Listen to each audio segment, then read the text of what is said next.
At 16:38 hours on June 8, 1940, Lieutenant Commander Charles Glassford stood on the bridge of HMS Acasta watching two German battleships close from 15,000 yards.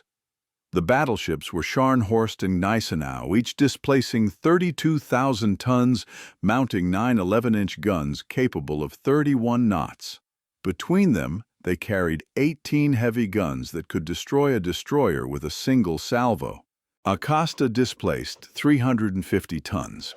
She mounted four 4.7-inch guns and 8 torpedoes. Her maximum speed was 36 knots, but after 3 weeks of continuous operations evacuating troops from Norway, her machinery was worn and her fuel tanks were nearly empty.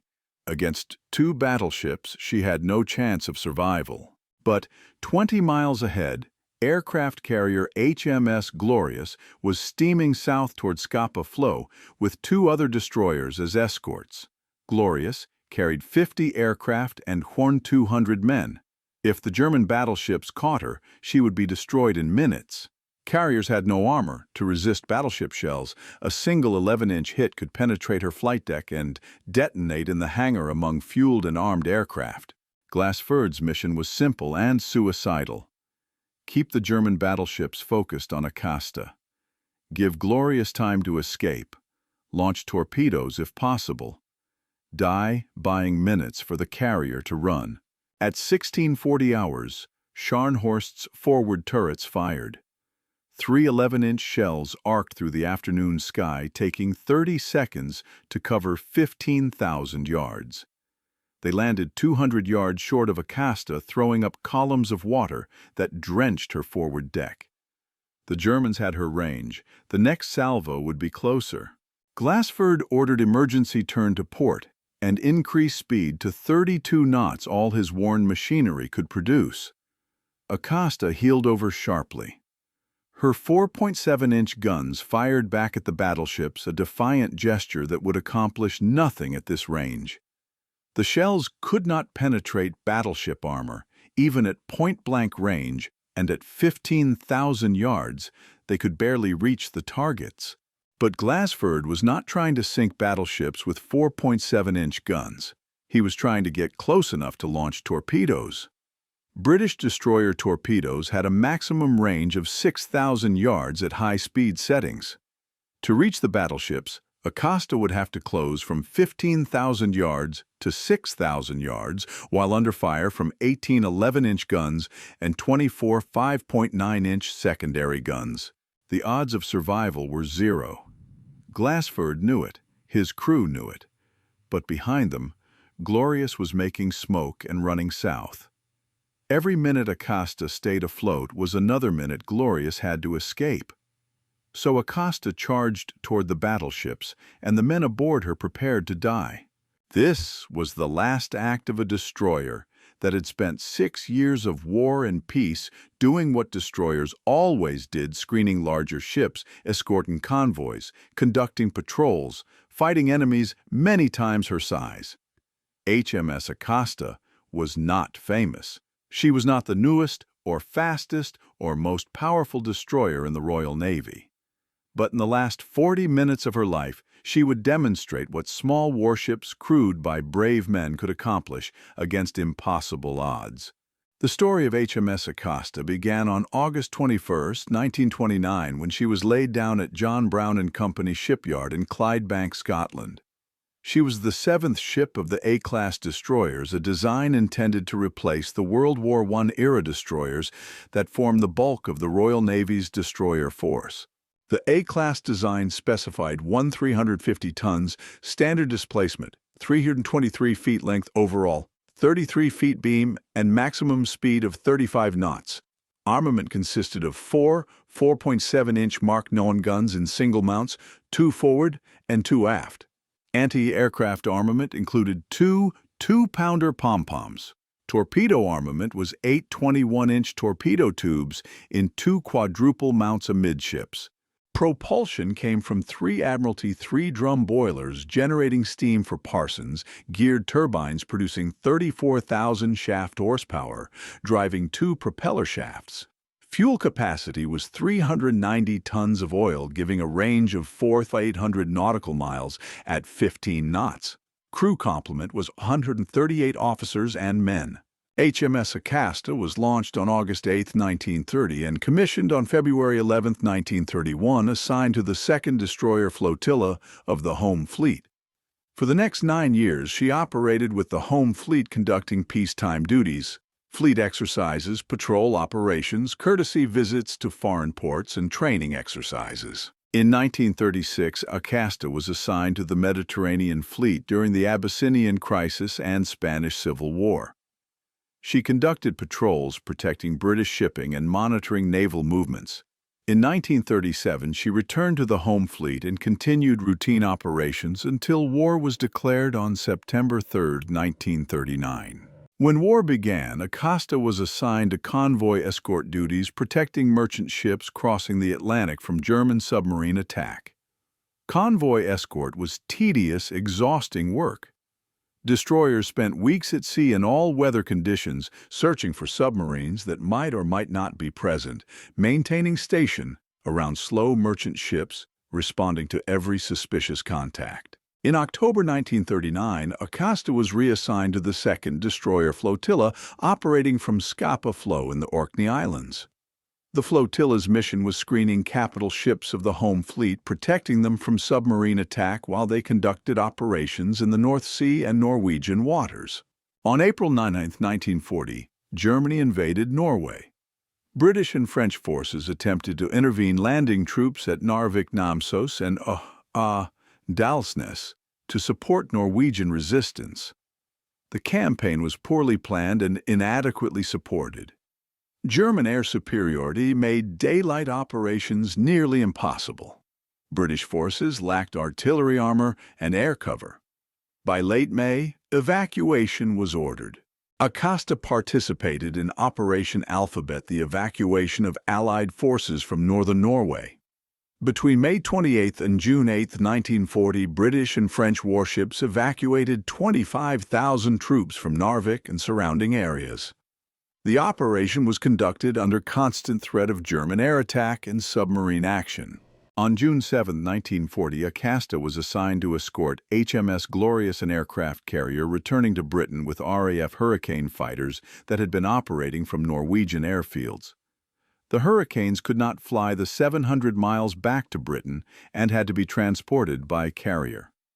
2 RAF squadrons totaling 10 Hurricanes were embarked on Glorious plus her own fleet air-arm aircraft. The escort group consisted of Glorious destroyers HMS Acasta and HMS Ardent, and initially 2 additional destroyers, and the cruiser HMS Devonshire. But Devonshire and the other destroyers detached on June 7 for separate missions. By June 8, Glorious was steaming south with only Acasta and Ardent as escorts. This decision violated Royal Navy doctrine that carriers should never operate without adequate destroyer screens. Standard procedure called for at least 4 destroyers to screen a carrier, providing anti-submarine protection and early warning. 2 destroyers were insufficient. Captain Guy D'Oyly Hughes, commanding Glorious, made several additional decisions that increased risk. He did not maintain air patrols. Glorious had 50 aircraft embarked, but kept none airborne for reconnaissance. He did not maintain radio watch on fleet frequencies. He steamed independently without coordinating with other British forces in the area. He maintained straight course and speed without zigzagging. These decisions were later criticized as reckless. D'Oyly Hughes was known as difficult and temperamental. He had clashed with his air group commander and reportedly was in a hurry to reach Scapa Flow to press charges against the officer for insubordination. Whether his personal disputes influenced his operational decisions is uncertain, but his ship handling that day violated basic security procedures. At 15:45 hours on June 8, German battleships Scharnhorst and Gneisenau spotted smoke on the horizon. The German ships were returning to Germany after successfully completing Operation Juno, an operation to attack Allied shipping supporting the Norway evacuation. They had sunk the empty transport Orama and the armed merchant cruiser Orama earlier that day. Admiral Wilhelm Marschall, commanding the German force, ordered his ships to investigate. As they approached, they identified the smoke as coming from a large warship and two destroyers. By 1600 hours, German lookouts identified the large ship as an aircraft carrier. Marschall faced a decision. His orders were to attack Allied shipping but avoid unnecessary risk to his capital ships. Engaging an escorted carrier was risky. If the carrier launched torpedo bombers, if British battleships were nearby, if submarines were in the area, his ships could be damaged or sunk far from friendly ports. But Marschall also understood that sinking a British aircraft carrier would be a major strategic victory. Carriers were irreplaceable. Britain had only 6 operational fleet carriers. Sinking one would significantly damage British naval power. The opportunity might never come again. Marschall ordered pursuit. Both battleships increased speed to 28 knots and maneuvered to close the range. The Germans had a significant speed advantage. Glorious's maximum speed was 30 knots, but after weeks of continuous operations, her machinery could barely maintain 26 knots. The battleships would catch her within 2 hours. At 1630 hours, Glorious's lookouts spotted the German ships. Captain D'Oyly Hughes ordered emergency turn and increase speed to maximum. He did not launch aircraft. Glorious would need to turn into the wind to launch, and that would bring her closer to the German battleships. He apparently calculated that running was the only chance of escape. That calculation was wrong. With a speed disadvantage of at least 2 knots, Glorious could not outrun the German ships. Her only chance was to launch torpedo bombers immediately and attack the battleships, forcing them to maneuver defensively and buying time for Glorious to escape. But D'Oyly Hughes did not launch aircraft, and the opportunity was lost. At 1632 hours, Scharnhorst opened fire at 24,000 yards. The first salvo fell short. Scharnhorst's fire control adjusted and fired again at 1634 hours. The second salvo straddled Glorious. One 11-inch shell hit the carrier's bridge, killing D'Oyly Hughes and most of his command staff instantly. Another shell hit the flight deck, penetrating into the hangar and starting fires among parked aircraft. Glorious was crippled with the first hits.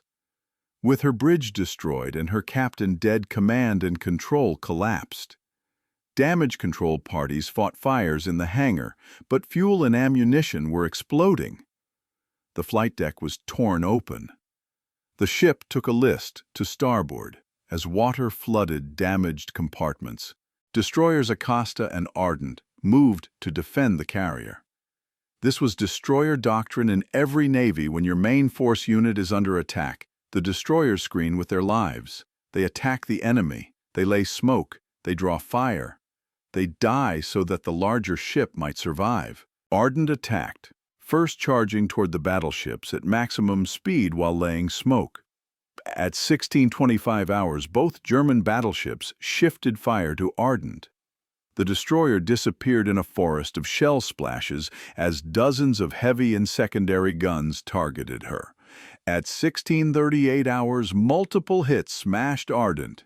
She lost power, caught fire, and began sinking. She would capsize at 1725 hours with only 2 survivors from a crew of 152. Acasta continued toward the battleships alone. Glassford ordered his ship to make smoke and weave erratically to avoid the incoming fire.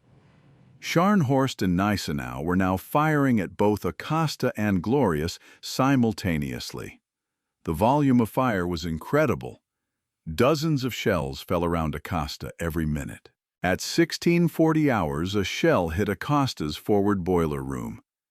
The explosion killed everyone in the space and vented steam throughout the forward section. Speed dropped from 32 knots to 25 knots. Another hit struck the bridge, wounding Glassford and killing several officers, but Acasta kept coming. Glassford remained on his feet, directing the ship toward the battleships. The range was now 12,000 yards, still too far for effective torpedo attack. Acasta needed to close to 6,000 yards or less to have any chance of hitting. At 16:45 hours, more hits struck Acasta. One shell destroyed the aft 4.7-inch gun mount, killing the entire crew. Another hit struck amidships near the torpedo mounts. The ship was on fire in multiple locations. Casualties were mounting. The surgeon and medical staff were overwhelmed treating wounded men in the wardroom. Range to the battleships was now 8,000 yards. Close enough. Glassford ordered fire torpedoes. Leading seaman Carter, wounded and burned, but still at his post, fired the port torpedoes at Scharnhorst. 4 torpedoes launched at 16:48 hours. The torpedoes ran straight and true. German lookouts spotted the torpedo tracks and reported them to Scharnhorst's captain. The battleship turned hard to port, attempting to comb the torpedoes. 3 torpedoes missed. The 4th hit Scharnhorst on the starboard side, below sea turret. The explosion tore a 40-foot hole in Scharnhorst's hull. Water flooded into compartments adjacent to the torpedo hit. The ship took a 3-degree list to starboard. Speed dropped from 28 knots to 20 knots as flooded compartments created drag. Most critically, one of Scharnhorst's 3 engine rooms flooded, reducing power by 1/3. The torpedo hit was not fatal. Scharnhorst's damage control parties contained the flooding within 20 minutes, but the damage meant Scharnhorst could no longer maintain pursuit speed. Admiral Marshall faced a new calculation. His flagship was damaged and taking water. Continuing the pursuit risked additional torpedo hits from a crippled destroyer that had already proven it could strike back. More importantly, Acasta had transmitted radio warnings before being silenced. British forces now knew German battleships were in this area. Submarines might be vectoring toward the scene. Aircraft from British bases could arrive within hours. The strategic situation had changed from a low-risk opportunity to a high-risk engagement. At 16:50 hours, Marshall ordered both battleships to finish off the British ships and withdraw north. Both battleships concentrated their fire on Glorious and Acasta. The carrier was burning furiously, listing heavily, but still afloat. The destroyer was barely moving on fire from stem to stern, but incredibly still fighting back with her one remaining gun. At 16:58 hours, a salvo of 11-inch shells hit Glorious's waterline on the port side. The shells penetrated deep into the ship and exploded in machinery spaces. The carrier immediately took a severe list. Secondary explosions from magazines and aviation fuel tanks followed. At 1700 hours, Glorious capsized and sank. Of 200 men aboard, only 43 would survive. Acasta lasted another 20 minutes. German guns continued firing at the destroyer even though she was clearly sinking. At 1720 hours, Acasta rolled over and sank by the stern. Of 160 men aboard, there would be only one survivor. That survivor was leading seaman Nick Carter, the man who had fired the torpedoes that hit Scharnhorst. Carter was blown into the water by an explosion and found himself swimming among debris and fuel oil. He grabbed a floating raft and pulled himself aboard. Around him, other men were in the water, some wounded, some dying, some already dead. The German battleships did not stop to rescue survivors. They continued north at reduced speed, Scharnhorst nursing her torpedo damage. Over the next 3 days, men died in the water from wounds, exposure, and drowning. Ships and aircraft searched the area, but weather was poor and debris fields were scattered over dozens of square miles. On June 11th, a Norwegian ship picked up 43 survivors from Glorious. On June 13th, another Norwegian ship picked up leading seaman Carter, the sole survivor of Acasta. He had been in the water for 5 days, the last 2 days alone on his raft after the other men sharing it had died. Carter was suffering from severe exposure, fuel oil ingestion, and shock. Carter was taken to a Norwegian hospital, then evacuated to Britain. After recovering, he provided the only eyewitness account of Acasta's final battle. His testimony described how Glassford had deliberately drawn the German ship's attention, how the crew had fought their guns until they were destroyed, how the torpedoes had been fired, with the ship already sinking. Carter specifically remembered Glassford's final words to the crew before the last German salvo hit. "You may not live to see it, but history will remember this day." Those words, if accurate, captured what Acasta's crew understood. They were dying not for victory, but for time. Time for Glorious to escape, time for other British ships to be warned, time bought with their lives. The strategic impact of Acasta's sacrifice was significant, though not immediate. Glorious sank despite Acasta's efforts to save her.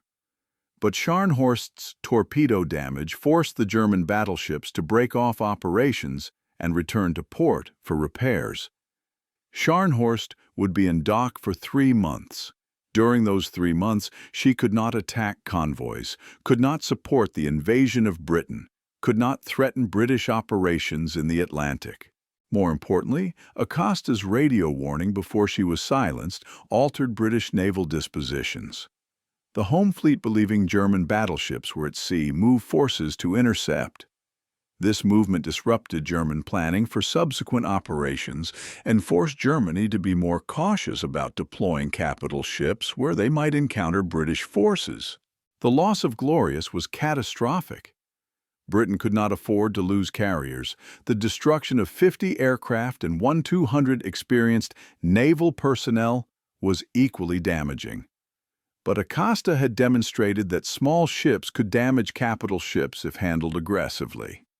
That lesson would be applied repeatedly as the war progressed. After the war, investigations examined why Glorious had been caught unaware and inadequately protected. Captain D'Oyly Hughes was criticized for poor ship handling, failure to maintain air patrols, failure to maintain radio watch, and inadequate screening arrangements. His death prevented him from defending his decisions, but the consensus was that multiple errors in judgment led to the disaster. The decision to detach most of Glorious's escorts on June 7th was also questioned. If the full escort had remained with the carrier, if 4 or 6 destroyers had screened instead of 2, could the outcome have been different? Possibly. More destroyers could have launched more torpedoes, forced the German ships to maneuver more defensively, bought more time. But ultimately, a carrier operating within range of enemy capital ships without air cover and adequate escorts was doomed regardless of how many destroyers screened her. The fundamental error was strategic, sending Glorious home independently instead of in convoy with other major units. HMS Acasta received no battle honors for June 8, 1940 because the action was considered a defeat. She was simply listed as lost in action off Norway. No memorials were erected, no streets were named after her. For decades after the war, Acasta was a footnote in histories of the Norwegian campaign. But among Royal Navy destroyer crews, Acasta's last battle became legendary. The story of the destroyer that charged 2 battleships and landed a torpedo hit while her own ship was sinking represented everything the destroyer service valued: courage, aggression, and sacrifice. Destroyer crews knew what Acasta's crew had done and why they had done it. In 1995, the wreck of Glorious was found by Norwegian researchers using side-scan sonar. The carrier lies in 1,800 meters of water, broken into several sections. The wrecks of Acasta and Auden were located nearby, both lying in deep water, where they sank 55 years earlier. All 3 wrecks are designated war graves protected by British law. Leading seaman Nick Carter, Acasta's sole survivor, returned to sea after recovering from his injuries. He served throughout the rest of the war and retired from the Royal Navy in 1955. He rarely spoke publicly about June 8, 1940, but attended memorial services for Acasta's crew. He died in 1999 at age 82, the last man who witnessed Acasta's final battle. The 159 men who died aboard Acasta were typical Royal Navy sailors, professional seamen, reservists, called up at the war's start, young men who had joined to see the world. Most were in their 20s, some left families, some did not.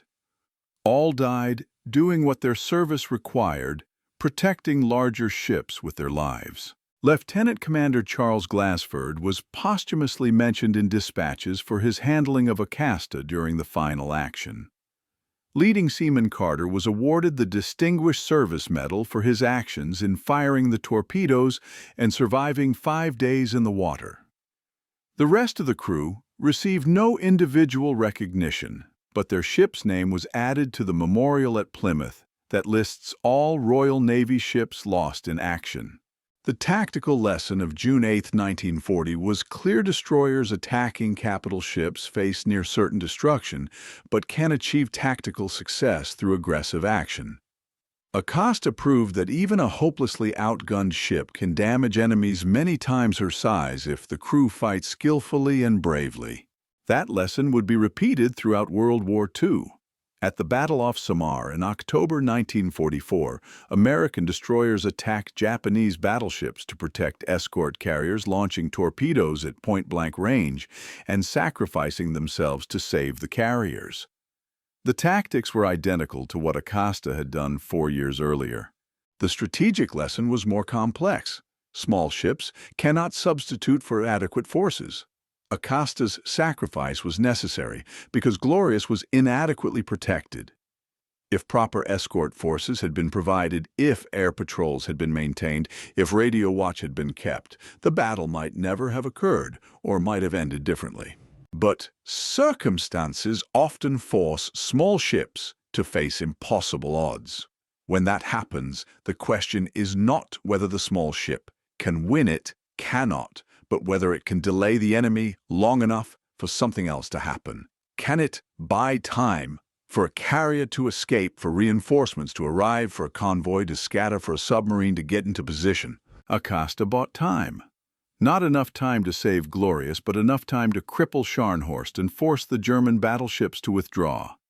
In the cold mathematics of war, that was success, even though Acasta was destroyed achieving it.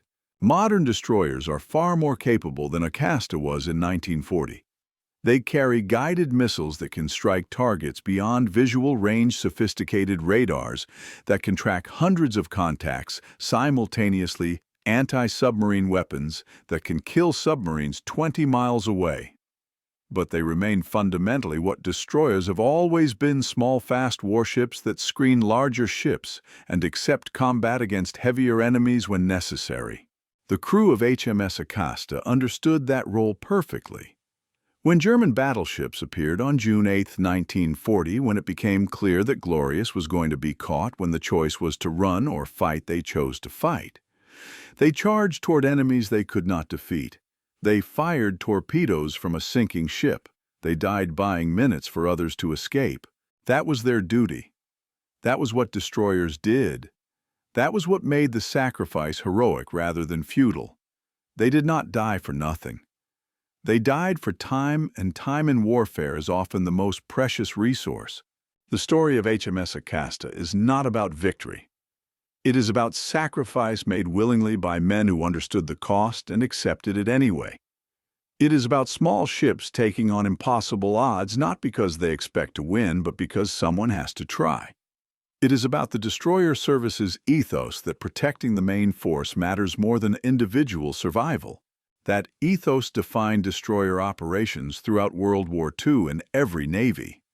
Destroyers screened battleships, carriers, convoys, and invasion forces. They took the first hits from submarines, aircraft, and surface raiders.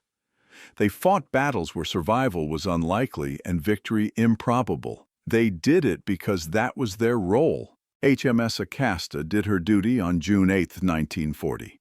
She fought against impossible odds, landed a torpedo hit on a battleship, and bought time even though the time was not enough. Her crew died bravely, doing what sailors have done for centuries, following orders, fighting their ship, and going down with their colors flying. The Royal Navy lost many destroyers during World War II. Most are forgotten, except by historians and the families of men who served aboard them. But Acasta deserves to be remembered. Not because she won a great victory, she did not, but because she demonstrated what small ships and brave crews can accomplish even in defeat. On the afternoon of June 8, 1940, as Acasta rolled over and sank in the Norwegian Sea, leading seaman Carter clung to his raft and watched his ship disappear. Around him, his shipmates were dying in the cold water. Behind him, Glorious was sinking with all her aircraft and most of her crew. The German battleships were steaming away to the north. It looked like total defeat. But Scharnhorst was damaged and would be out of action for 3 months. British forces were alerted to German movements. The home fleet was mobilizing. And somewhere in Whitehall, planners were learning lessons about carrier protection and destroyer escort requirements that would save lives later. Acasta had accomplished her mission. Not the mission she sailed with protecting Glorious, but the mission she was forced into buying time against overwhelming force. She had charged toward battleships and fired torpedoes from a sinking deck. She had hit what she aimed at. She had forced the enemy to withdraw. That was what destroyers did. That was why nations built them. That was what made their sacrifice meaningful rather than wasteful. HMS Acasta's crew understood what they were doing and did it anyway. They deserve to be remembered for that courage, that determination, that willingness to die so others might live. That is the story of HMS Acasta. Not the biggest ship, not the most famous battle, not the most decorated unit.